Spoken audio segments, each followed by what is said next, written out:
thank you so much for joining us. Just a week ago, on the 78th Independence Day, the Internet Freedom Foundation celebrated its 8th birthday, and we're deeply grateful to our incredible IFF community. Some of you have only recently joined us, while others have been with us since day zero. And as IFF has been community-led, run project since day one, the support of our donors, members, and community across channel has been instrumental in driving all our efforts. In a world where all avenues and spaces of civic advocacy and dissent are shrinking, it is when we think of this community, you guys, and feel a sense of relief. The fight for our liberties and the fight for a rights-respecting society seems doable. We can get there. This year, we mark the 7th anniversary of the Supreme Court of India's historic Puttaswamy judgment. This edition of Privacy Supreme forges ahead with a new format to facilitate conversations on diverse and pertinent themes that will touch upon contemporary debates on the role of digital technologies, personal data, and the state of our democracy. Now, I would like to kickstart the evening by inviting IFF's Executive Director, Pratik Vagre, to introduce our keynote speaker, Dr. Muralidhar, former Chief Justice of the Odisha High Court. Pratik, please.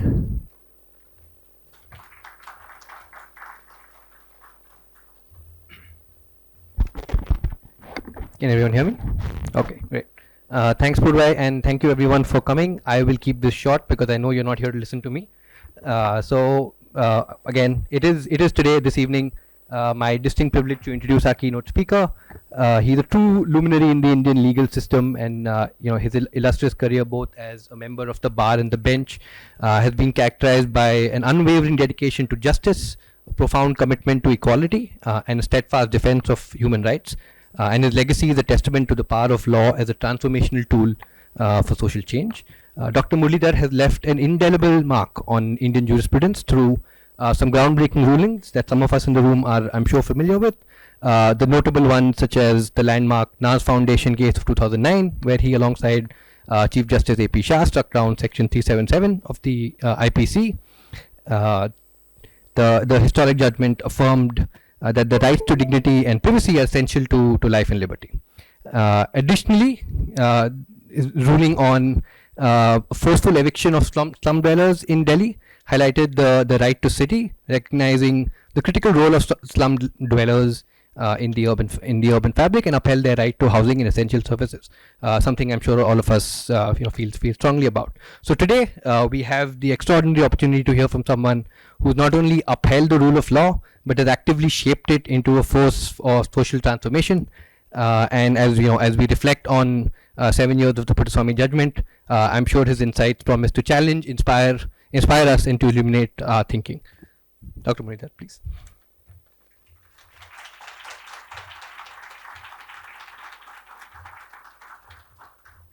Thank you, Pratik.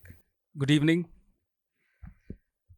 7 years ago, on 24th August 2017, 9 judges of the Supreme Court of India declared that the right to privacy is protected as an intrinsic part of the right to life and personal liberty under Article 21 and as part of the freedoms guaranteed by Part 3 of the Constitution. The genesis of the above declaration was a batch of writ petitions filed in 2012 in the Supreme Court challenging the constitutional validity of the Unique Identity Aadhaar project and the January 2009 notification of the central government by which the UIDAI, the Unique Identification Authority of India, was set up. Under an executive notification, the government began to collect fingerprints and iris scans of individuals. It had no statutory backing. Among several grounds, the petitioners contended that such collection of personal biometric details on a mass scale without prior informed consent violated the right to privacy. Appearing for the central government, the then Attorney General claimed that Indians had no fundamental right to privacy.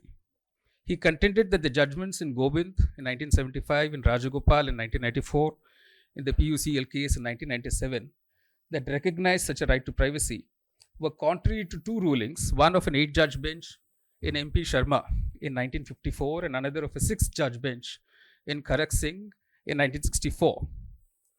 Realizing that these decisions would have to be revisited, a 3-judge bench on 11th August 2015 referred the issue to a larger bench. 2 years later, the 9-judge bench, speaking polyvocally through 6 judges, delivered the landmark privacy judgment, case Puttaswamy versus Union of India. 9 privacy types merited recognition, among which were communicational privacy, which enabled an individual to restrict access to communications or control the use of information communicated to third parties, and informational privacy, which enabled an individual to prevent information about oneself being disseminated and to control the extent of access to such information. The court held that the right to privacy was not absolute, but emphasized that the privacy is not lost or surrendered because an individual is in a public place. Privacy attaches to the person, since it is an essential aspect of dignity of the human being. Meanwhile, the Lok Sabha passed the Aadhaar Targeted Delivery of Financial and Other Subsidies, Benefits and Services Act of 2016 as a money bill. The Rajya Sabha, which had expressed reservations about some of its provisions, was bypassed. Soon thereafter, the hearing of the batch of petitions challenging the Aadhaar Act resumed before a 5-judge bench.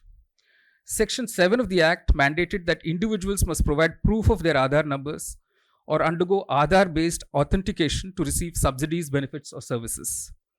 Section 57 of the Act permitted private entities to commercially exploit personal data of individuals without their consent. Section 139AA of the Income Tax Act mandated linking of PAN with Aadhaar. The validity of all these provisions was questioned. Also challenged were rules and circulars that permitted collection of biometrics of children, that mandated the linking of mobile numbers and bank accounts with Aadhaar. Also on board were contempt petitions arising out of the wanton disobedience by the government of the interim orders in which the court had insisted that Aadhaar should not be made mandatory, while it was still seized of the petitions. This was the first major occasion when the law and principles enunciated in the privacy judgment would be put to test. The Supreme Court quite spectacularly failed that test. On 26 September 2018, by a majority of 4:1, the Supreme Court substantially upheld the validity of the Aadhaar Act, held that it did not violate the right to privacy, condoned the brazen violations of its interim orders by the central and state governments. It was not a mere coincidence that none of the 4 judges who constituted the majority in the Aadhaar judgment were part of the 9-judge bench that delivered the privacy judgment. The lone dissenting judge who held the Aadhaar Act and the Aadhaar project to be unconstitutional was a member of the privacy judgment. A reading of the majority judgment and of the dissent reveals diametrically opposite approaches. The majority accepted the government's plea that the Aadhaar Act could be passed as a money bill, whereas the dissent held it unconstitutional on that very ground, since it did not satisfy the basic requirement of a money bill under Article 110 of the Constitution. Consequently, while the majority held Section 139AA of the Income Tax Act mandating the linking of Aadhaar with PAN to be valid, the dissent held it was not. As regards Section 7 of the Act, which made possession of a UID number as a precondition to availing social welfare benefits and services, the majority saw it as an issue of balancing of 2 competing fundamental rights: the right to privacy on the one hand and the right to food, shelter, and employment on the other. The majority held that enrollment in the Aadhaar scheme actually amounts to empowering these persons. The scheme ensures dignity to such individuals. The dissenting judge saw it differently. He held that the inclusion of services and benefits in Section 7 is a precursor to the kind of function creep which is inconsistent with privacy and informational self-determination. The broad definitions of the expressions services and benefits would enable government to regulate almost every facet of its engagement with citizens under the Aadhaar platform.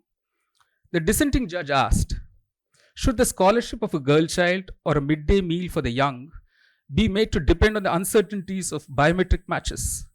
He answered, and I quote, our quest for technology should not be oblivious to the country's real problems: social exclusion, impoverishment, and marginalization.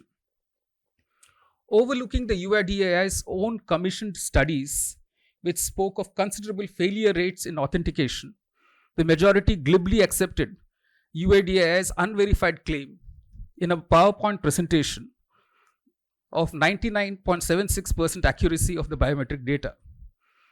Applying the utilitarian logic, the majority asked, if the Aadhaar project is shelved, 99.76% beneficiaries are going to suffer. Would it not lead to their exclusion? In other words, that the poor should be deemed to have waived their fundamental rights to privacy in order to receive benefits and services to which they were legally entitled. This was a constitutionally untenable proposition. The dissent, on the other hand, noted that the recorded failures of the Aadhaar-based biometric authentication, ABBA, had resulted in denial of food from ration shops, particularly for the vulnerable groups such as widows, the elderly, and manual workers. It had neither failed to reduce quantity fraud or the problem of missing names in ration cards, the identification of Antodaya, poorest to the poor households, or the arbitrary power of private dealers. The dissent noted that the poor internet connectivity was one of the reasons for authentication failures and eventual exclusion. On the crucial aspect of data protection, the majority noted that after they had reserved judgment, the Sri Krishna Commission had submitted its report in July 2018 containing a draft personal data protection bill. The majority hoped that the law would be in place very soon. The dissent noted that the UID number was being seeded into every database. It had become a bridge across discrete data silos, allowing anyone with access to information to reconstruct a profile of an individual's life. Also, prior to the enactment of the Aadhaar Act in 2016, the biometric data of several millions of persons had been collected without their consent and handed over by the UIDAI to L1 Identity Solutions, with which it had a contract for managing such data. L1 Identity Solutions was a foreign entity which specialized in selling face recognition systems, electronic passports, and other biometric technology to the US and Saudi Arabia. In 2011, L1 was acquired by Safran, a French multinational aerospace and defense corporation. The dissent found the willful violation of the court's interim orders by the government to be inexcusable. The harsh truth spoken with clarity in the dissenting judgment was this, and I quote, the linking of the Aadhaar number to different databases is capable of profiling an individual, which could include information regarding her and his race, religion, caste, tribe, ethnicity, language, records of entitlement, income, or medical history.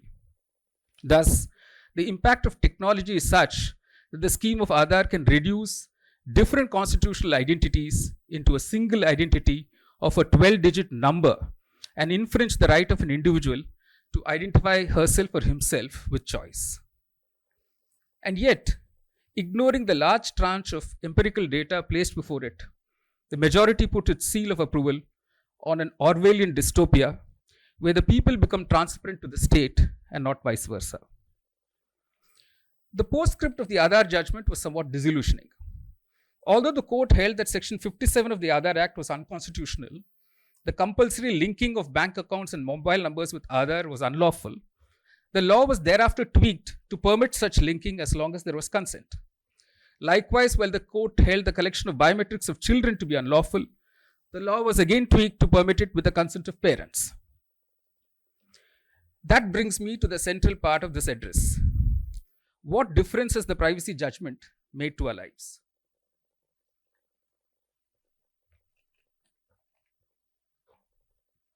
The privacy judgment belongs to the species of declaratory judgments.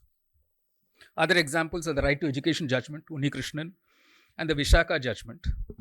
These have seemingly longish gestation periods during which they acquire a life of their own and get applied in a variety of contexts. The privacy judgment's recognition of decisional privacy, namely the ability to make intimate decisions primarily consisting of one's sexual or procreative nature, and decisions in respect of intimate relations, was invoked to read down Section 377 IPC and decriminalize same-sex relations between consenting adults in a private sphere. Navtej Johar. It was used to strike down Section 497 IPC, which punished adultery, to recognize the right of an unmarried woman to medically terminate her pregnancy. It formed the main plank of a PIL in the Delhi High Court, challenging the validity of Section 9 of the Hindu Marriage Act that enables a spouse to seek restitution of conjugal rights. In 2022, the Supreme Court agreed to reconsider its earlier view in Jayantilal Mistry, mandating the disclosure by the Reserve Bank of India of the names of defaulters of loans, doubting if that decision was consistent with the fundamental right to privacy. In March 2020, the Allahabad High Court invoked the right to privacy to invalidate the decision of the Lucknow administration to place on the streets banners giving personal details of persons alleged to have indulged in vandalism. Informational privacy has been invoked recently to plead for a right to be forgotten and to ask for names and other details of persons appearing in reported judgments of courts to be redacted. There have been instances, however, where the response of the judiciary to the attempts to enforce the right have not been encouraging. The outcry in 2021, as a result of an investigative report in the New York Times, that the Indian government had procured spyware from the Israeli entity Pegasus to target the mobile phones of the leader of the opposition, journalists, and even Supreme Court judges, resulted in PILs in which the Supreme Court appointed a technical committee headed by a former Supreme Court judge. The committee submitted its report to the court in July 2022, but the case has not been taken up since. The court has been conflicted in invoking the right to privacy to legalize unions of same-sex couples and to accept the married women's demand for criminalizing marital rape. The privacy judgment has made little difference to the behavior of governments, both at the center and the states, or even municipal bodies and public sector enterprises. Undeterred by the botched authentications by the UIDAI biometric data, the problems of errors in data entry, compounded by the tortuous procedure in having errors corrected, Aadhaar is insisted upon as the primary identity document, not for just availing benefits and services, but for a whole range of routine transactions, including obtaining a passport or filing a petition in the court. With their biometrics routinely failing, large sections of the poor and vulnerable are deprived of rations, of basic services, including shelter, schooling, and even a hassle-free burial or cremation. If you are unable to be verified digitally, you are invisible to the state, to your school, to your university, to your employer, and to private entities. You are rendered presenceless. The poor and disadvantaged face the prospect of being banished to a digital life, outside of which there may be no access to survival rights. In India, cows and buffaloes too have UIDs. It's called Pashu Aadhaar. I'm not joking, it's there on the net. Each of the bovine creatures is expected to have a year tag with a 12-digit UID. Then there is property Aadhaar, linking Aadhaar with property details. There are mutant and more virulent variations of the UID projects in the states, examples being Andhra Pradesh and Telangana. Hospitals store personal medical data with impunity, as do shopkeepers and watchmen outside housing societies. They routinely ask for your mobile number, and many of us willingly part with it. If you resist being enrolled on the Digi Yatra, controlled by a private entity, your entry into an airport is deliberately made more difficult. You pay the price for asserting your right to privacy. We live in times where digital stalking and intimidation is commonplace. That the adjectives that aptly describe us are helpless, vulnerable, gullible, surveilled, manipulated. Belying the expectation of the 5-judge bench that delivered the Aadhaar judgment, even 6 years later, the Digital Personal Data Protection Act is yet to be made operational. Unfortunately, even this statute exempts from its control the government, which is the biggest aggregator of personal data. Then there are reports appearing with fair regularity of large-scale data theft, data leaks, and the ease with which digital big data is sold for being mined by corporate houses or for being crunched by large language models. The provisions of the Information Technology Act or even the Telecommunications Act are inadequate to deal with such contingencies. We have known for a while, thanks to Julian Assange and Edward Snowden, that data about us is not in our control. It is kept on servers controlled by multinational mega corporations like Meta, Alphabet, Microsoft, Amazon, Apple, and X, earlier Twitter. Each one of these corporations is an American company. Many of them undertake contracts for the Pentagon. Their servers are at remote, inaccessible locations beyond our legal jurisdiction. Our personal data is available not only to our government, but to foreign ones as well. It is no longer a matter of doubt that systems, states, and corporations know more about us than we know ourselves. Thanks to Cambridge Analytica, we now know that big data, algorithms, and artificial intelligence are deployed extensively to manipulate our choices politically and socially, and that we are merely monetizable data points in the larger scheme of international commerce. The drones and satellites hovering above and amidst us have created a glass bubble where we can be seen, but we cannot see those seeing us. Our online presence is being monitored not just by the state, but by non-state actors and machines unknown to us and located perhaps somewhere in the dark web. There is no silent space in which one can experience true solitude, not in the internet controlled world. As a 22-year-old, I was a fan of the 1983 hit single by Sting. Every breath you take, every move you make, I'll be watching you. Not anymore. I realize how darkly sinister and prophetic it was. The digital dystopia is here and now. The Black Mirror episodes are sadly not fiction. We are no longer surprised to hear that there was a deep fake recently featuring the digitally morphed speaking image of Elon Musk, or that a mayoral candidate in Cheyenne in Wisconsin vowed, if elected, to run that city exclusively with an AI bot called Vic, Virtually Integrated Citizen. And what was his USP? Your AI would be objective, it wouldn't make mistakes, it would read hundreds of pages of municipal minutiae quickly and understand them. It would, he said, be good for democracy. These days, when I read judgments and lawyers' briefs, I begin to wonder how much of it is a product of ChatGPT. Ray Kurzweil, an AI evangelist, in his latest offering, The Singularity is Nearer, prophesizes that by 2029, AI will be better than all humans in every skill possessed by any human. He expects that in the 2030s, solar powered, enhanced by AI driven advances in 3D printing will come to dominate the global energy supply.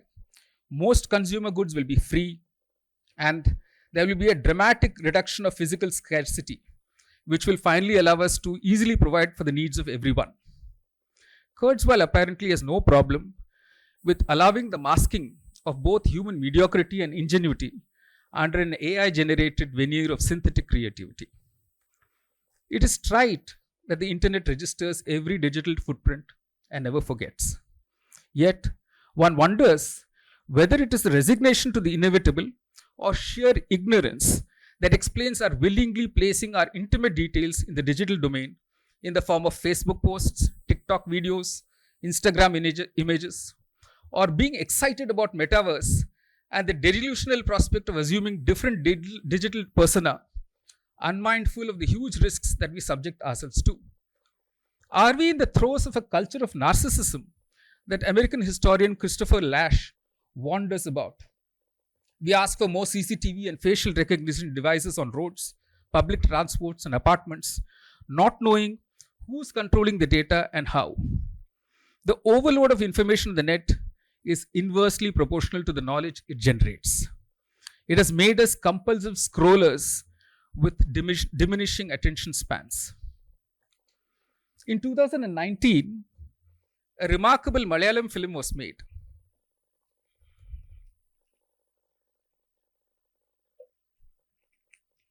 It's still on the streaming platforms, and some of you should see it. It was called Android Kunjappan. An Indian working in Russia sends a robot to his aging father living alone in a remote village to be his AI-controlled virtual assistant. The movie ends with the father being unable to be separated from the android that he has come to depend so heavily on for his emotional sustenance. 6 years earlier, in 2013, Hollywood came up with the film Her. portraying a man's relationship with his virtual AI assistant personified through a female voice. AI promises to resurrect for our renewed interaction digital versions of our loved ones long dead. On 14th August this year, OTV, an Oriya news channel, proudly announced the completion of 1 year of the launch of India's first ever AI news presenter, Lisa.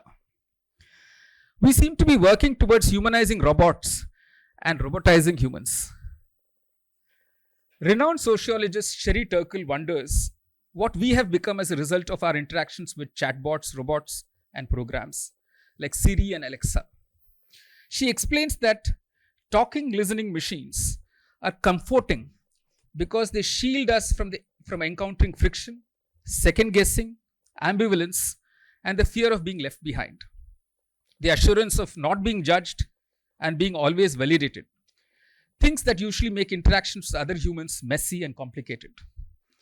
This has led to our expecting more from machines than other humans. To quote Turkle, these machines promise the pleasures of companionship without the demands of friendship, the feeling of intimacy without the demand of reciprocity. We have become treating programs as people.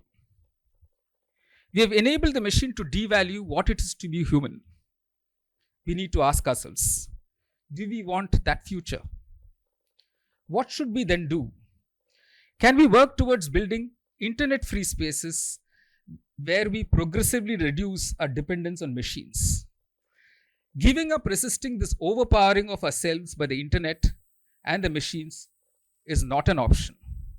The huge effort made by a few amongst us to get a resounding declaration in 2017 from the Supreme Court of our fundamental right to privacy after a long and hard-fought battle should inspire us to emulate it and regain for ourselves and the generations that follow a more secure future. A future in which human intelligence will not surrender to AI. A future in which we are able to think, love, eat, talk, joke, pray, sing, dance, act, dress, and be what we want to be without the looming presence of an omniscient internet and the machine. We must work towards a less intrusive state, a more empathetic society that veers away from the pretend empathy of the robots. As the dissenting judge in the Aadhaar judgment reminded us, dignity and rights of individuals cannot be based on algorithms or probabilities. Constitutional guarantees cannot be subject to the vicissitudes of technology. Thank you. Thank you very much.